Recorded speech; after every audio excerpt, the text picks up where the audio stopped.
بسم اللہ الرحمن الرحیم ان الذین یحادون اللہ ورسولہ اولئک فی الاذلین۔ تمام تعریفیں اللہ رب العالمین کے لیے ہیں جو ساری کائنات کا تنہا خالق، مالک اور رازق ہے۔ نہ اس کا کوئی یوم ولادت ہے، نہ اس کا کوئی یوم وفات ہے۔ اور درود و سلام آخر الزماں پیغمبر میرے اور آپ کے پیر و مرشد جناب محمد کریم صلی اللہ علیہ وآلہ وسلم کی ذات اقدس پر، جو ساری کائنات کے لیے رہبر و رہنما بن کر تشریف لائے، اور ان کا یوم ولادت بھی ہے اور یوم وفات بھی ہے۔ سامعین محترم، اللہ رب العالمین نے قرآن کریم کے اندر جا بجا اطاعت کا حکم دیا ہے۔ نبی علیہ الصلوۃ والسلام کے فرمودات عالیہ میں بھی مسلسل اطاعت اور فرما برداری کا حکم جاری کیا گیا ہے۔ نافرمانی سے، معصیت سے مسلسل قرآن بھی روکتا ہے، اور نبی علیہ الصلوۃ والسلام کے فرمودات عالیہ کو پڑھنے سے پتہ چلتا ہے کہ رسول اللہ نے بھی منع کیا ہے۔ جب اللہ اور اس کے رسول کی کوئی نافرمانی کرتا ہے، قرآن کہتا ہے کہ مرنے کے بعد یہ شخص جہنم کا ایندھن بنے گا، اس کا انجام بڑا بھیانک ہے۔ لیکن ایسا شخص دنیا کی زندگی میں بھی جب اللہ اس کے رسول کی نافرمانی کرتا ہے، بہت ساری آفات، بہت سارے عذابات کا یہ شکار ہوتا ہے۔ اللہ اپنے قرآن میں یہ فرما رہے ہیں، ان الذین یحادون اللہ ورسولہ، بلا شبہ وہ لوگ جو اللہ کی مخالفت کرتے ہیں، رسول اللہ کی مخالفت کرتے ہیں، فرمایا یہ وہ بد نصیب ہیں، اولئک فی الاذلین، کہ ذلت ان کا مقدر ہے۔ جب انسان اللہ اس کے رسول کی نافرمانی کرتا ہے اور پھر وہ کسی بھی زاویے سے عزت کا طلبگار ہو، عزت کبھی اس کا مقدر نہیں بنتی۔ کبھی آپ غور کریں، قرآن کریم کے اندر اللہ رب العالمین نے کتنی مرتبہ شیطان کے واقعہ کا ذکر کیا۔ اس کے اندر ایک یہی سبق ہے کہ یہ وہ شخص ہے جو اللہ کا کتنا مقرب تھا، جس کی زبان کے اوپر اللہ کی تسبیحات اور اللہ کی تحمید کے کلمات رہا کرتے تھے، لیکن جب اس نے اللہ کی نافرمانی کی، وہ ہمیشہ کے لیے اللہ کے قرب سے محروم ہوا، اور دوری اس کا مقدر بنی، پھٹکار اس کا مقدر بنی، اور اللہ رب العالمین نے آسمانوں سے اسے زمین کے اوپر دے مارا۔ اللہ رب العالمین کے قرآن نے ہمیں واضح یہ پیغام دیا ہے کہ یہ میرے ہی بندے تھے جو نوح علیہ السلام کی امت ہے، لیکن وہ نافرمانی ہی تھی، وہ معصیت رسول ہی تھی، وہ نوح علیہ السلام کی مخالفت ہی تھی، کہ جس کے نتیجے میں ایک ایسا طوفان آیا، ایسا سیلاب آیا کہ اس وقت کی ساری دنیا کو وہ بہا کر لے گیا۔ اور پھر سیدنا صالح علیہ السلام کی امت، سیدنا ہود علیہ السلام کی امت، ان کے واقعات کا تذکرہ قرآن کرتا ہے۔ عاد و سمود کا تذکرہ اللہ کا قرآن کرتا ہے۔ سمود وہ ہیں جن کے اوپر چیخ کا عذاب آتا ہے اور ان کے کلیجے پھٹ جاتے ہیں۔ وجہ کیا تھی؟ یہ اللہ کے نافرمان تھے۔ اور پھر عادیوں کے اوپر مسلسل کئی روز اللہ رب العالمین تیز اور تند آندھی کو چھوڑتے ہیں، اور وہ لوگ تہس نہس ہو جاتے ہیں۔ سبب کیا تھا؟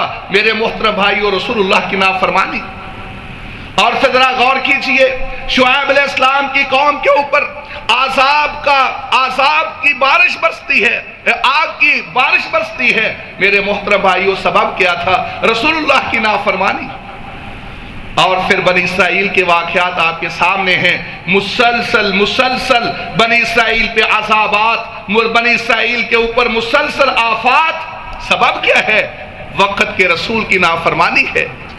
میرے محترم بھائیو، اللہ اپنے قرآن میں کہتا ہے ما کان اللہ لیظلمہم، اللہ رب العالمین ایسا نہیں ہے کہ اللہ ان کے اوپر ظلم کرے، فرمایا ولیکن کانوا انفسہم یظلمون، یہ خود لوگ اپنے اوپر ظلم کرتے تھے۔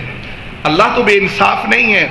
آج اگر میں پریشانیوں کا شکار ہوں، اگر آج میرے اوپر اور آپ پر اگر کوئی پریشانیوں کی بھرمار ہے، آفات ہیں، اگر اللہ کی طرف سے کہیں کوئی پکڑ ہے، یہ نہیں ہے کہ اللہ رب العالمین عادل نہیں ہے، اللہ رب العالمین مہربان نہیں ہے، اللہ رحیم و رحمان نہیں ہے۔ نہیں میرے محترم بھائیوں، یہ میرے اور آپ کے شامت اعمال ہے، یہ اس کا نتیجہ ہے۔ اور پھر جب انسان اللہ اس کے رسول کی نافرمانی کرتا ہے، اس کا پھر دوسرا جو نقصان ہوتا ہے، اللہ رب العالمین پھر اپنی نعمتوں کو چھین لیتا ہے۔ ذرا غور کیجئے، اللہ رب العالمین کی جو سب سے بڑی نعمت اللہ نے اس کائنات کے اندر مبعوث فرمائی، وہ محمد رسول اللہ صلی اللہ علیہ وسلم کی صورت میں اللہ خود احسان جتلاتے ہیں، فرمایا میں نے مومنوں کے اوپر احسان کیا ہے۔ کس کو بھیج کر؟ محمد رسول اللہ کو بھیج کر۔ جناب محمد رسول اللہ کی اتنی بڑی نعمت، اور کہاں آئی؟ مکے کے اندر، مکے میں پیدا ہوتے ہیں، مکے میں جوانی، اور پھر مکے میں اللہ اکبر نبوت کا اعلان۔ لیکن جب مکے والوں نے اس نعمت کی قدر نہ کی، اللہ نے ان سے یہ نعمت چھین لی، فرمایا میرے محمد صلی اللہ علیہ وسلم مکہ چھوڑو اور مدینے چلے جاؤ۔ اور اس کے نتیجے میں کیا ہوا؟ اللہ اپنے قرآن میں کہتے ہیں الم تر الی الذین بدلوا نعمت اللہ کفرا، فرمایا کیا تم نے ان لوگوں کو نہیں دیکھا جنہوں نے ناشکری اور ناقدری کرتے ہوئے اللہ کی نعمت کا انکار کر دیا، محمد رسول اللہ کی تکذیب کی، اللہ کے رسول کی تعلیمات سے انحراف کیا، اور اللہ کے رسول کو طرح طرح کے مظالم ان کے اوپر ڈھائے گئے۔ اور نتیجہ کیا نکلا؟ اللہ رب العالمین نے محمد رسول اللہ کی شکل میں جو نعمت تھی، جس کو مکے میں اللہ نے مبعوث کیا تھا، اللہ نے فرمایا چلو مکہ چھوڑو اور مدینے چلے جاؤ۔ اور اس کے بعد مکے والوں کا جو حال ہوا وہ کہیں کسی سے چھپا ہوا نہیں ہے۔ وہی مکہ جس مکے کے اندر پھلوں کا رزق آتا ہے، وہی مکہ جس کے اندر امن و امان کا کوئی مسئلہ نہیں تھا، اللہ اپنے قرآن میں کہتے ہیں وَقَدْ ضرب اللہ مثلا قریہ کانت آمنة مطمئنة یأتیہا رزقہا رغدا من کل مکان، فرمایا اللہ رب العالمین ایک بستی کی مثال بیان کرتے ہیں۔ اللہ نے بستی کا نام تو نہیں لیا، لیکن مفسرین کا فہم یہ کہتا ہے یہ بستی مکہ ہے۔ فرمایا مکے کے اندر امن بھی تھا، امن و امان کا کوئی مسئلہ نہیں تھا، رزق بھی وافر مقدار میں آتا تھا۔ اور آپ ماشاءاللہ صاحب شعور ہیں، آپ جانتے ہیں کسی بھی علاقے میں رہنے کے لیے دو چیزوں کا ہونا ضروری ہوتا ہے، ایک امن و امان اور دوسرا وافر مقدار میں روزی رزق۔ اللہ فرماتے یہ دونوں چیزیں تھیں، لیکن کیا ہوا؟ فَكَفَرَتْ بِأَنْعُمِ اللَّهِ، انہوں نے اللہ کی نعمتوں کی ناقدری کی، اللہ کی نعمتوں کی ناشکری کی۔ اور وہ ناشکرا پن کیا تھا؟ انہوں نے محمد رسول اللہ کی نافرمانی کی، اور پھر نتیجہ کیا نکلتا ہے؟ میدان بدر سجتا ہے، اور میدان بدر کے اندر خاندان ایک ہے، زبان ایک ہے، میدان ایک ہے، لیکن اللہ کیا کہتے ہیں؟ فرمایا فَضَرْبَ الرِّقَابِ، ان کی گردنیں اڑا دو اور ان کے چھوڑ کے اوپر مارو۔ کیوں؟ وجہ کیا ہے؟ یہ وہ بدبخت لوگ ہیں جنہوں نے محمد رسول اللہ کی نافرمانی کی ہے۔